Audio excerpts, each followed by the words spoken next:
Just find two notes and play those over and over. Who needs a full keyboard anyway? Add a very intricate hi-hat pattern.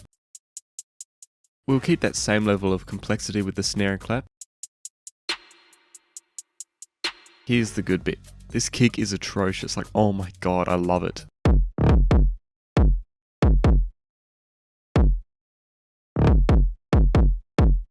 Make the 808 sound like a buzzsaw.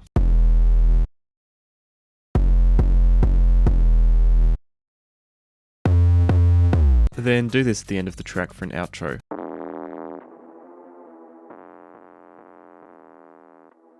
I actually really like this effect, to be honest. Finally, add some rises, and here's what it should sound like.